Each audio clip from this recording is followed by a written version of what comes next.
On observe que de nombreux responsables dans les magasins ont du mal à dire les choses. Donc on a deux alternatives. Une première, c'est de ne pas les dire. Et donc on a une espèce de pression croissante dans l'estomac.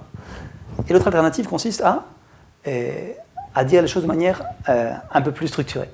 Mais très souvent, ce qu'on observe dans le magasin, par exemple si j'ai une collaboratrice, ça veut dire on est ici pour vendre.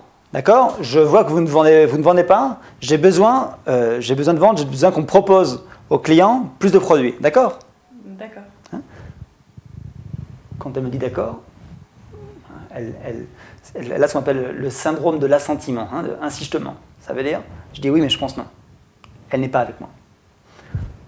Le système que l'on veut chercher, c'est un système où, dans cette même relation, au lieu dans cette relation où c'est moi qui parle, où c'est le chef qui dit les choses, et où il n'y a pas d'engagement, où il n'y a pas d'implication émotionnelle, on va essayer de l'impliquer émotionnellement.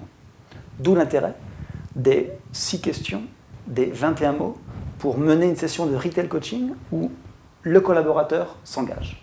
C'est ce qu'on va essayer de faire maintenant. Comment ça va? Très bien.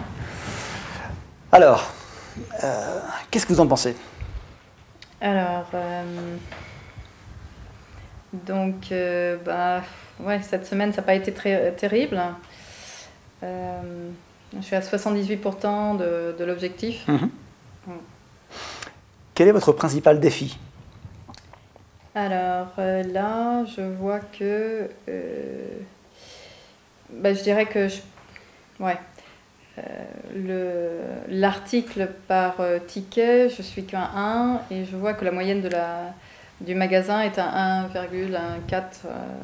Je pourrais améliorer là-dessus. Mm-hmm. Comment vous pouvez vous y prendre? Alors, ce serait d'offrir d'autres produits en réalité. Ce serait. Ouais. De proposer d'autres produits. Oui, tout à fait. Oui. Mm-hmm. Et donc, à quoi vous engagez-vous exactement? Je dirais que c'est ça, c'est-à-dire à proposer à tous les clientes au moins un deuxième produit. Bon, il y en aura qui diront non, et puis il y en aura d'autres que peut-être que oui. Mm-hmm. Donc, voilà. Donc, quel UPT, quel nombre d'unités par ticket vous remplirez de fierté? Écoutez, au début, je préfère commencer, je dirais que l'objectif, ce serait la moyenne du magasin, Mm-hmm. Pour commencer. Mm-hmm. Après, on verra. Parfait. Autre chose? Non, je vois rien pour l'instant. Très bien.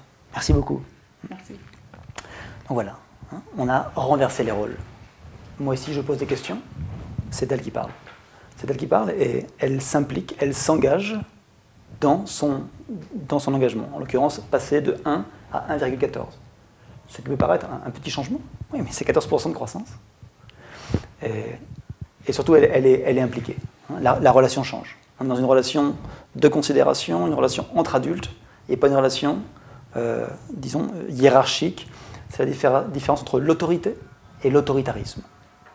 Cette relation me donne de l'autorité. J'exerce mon autorité, mais je m'éloigne de l'autoritarisme bête et méchant qui ne sert à rien et qui, au contraire, réduit mon niveau d'autorité.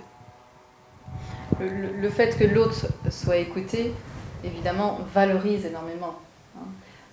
Aussi le fait que il me demande qu'est-ce que je vais faire, l'idée doit venir de moi. Donc c'est moi qui suggère, d'accord, qu'est-ce que je peux faire pour améliorer donc effectivement mes chiffres. C'est pas une imposition du chef, tu dois faire ça.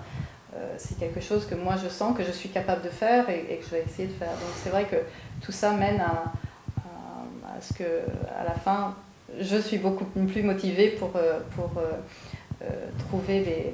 réussir les objectifs que je me mets, évidemment. Les idées, c'est comme les voitures. Quand on loue une voiture, avant de la rendre, on ne la lave pas.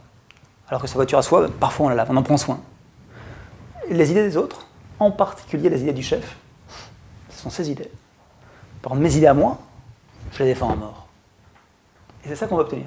On veut obtenir des idées générées par le collaborateur et qu'ils en sont responsables.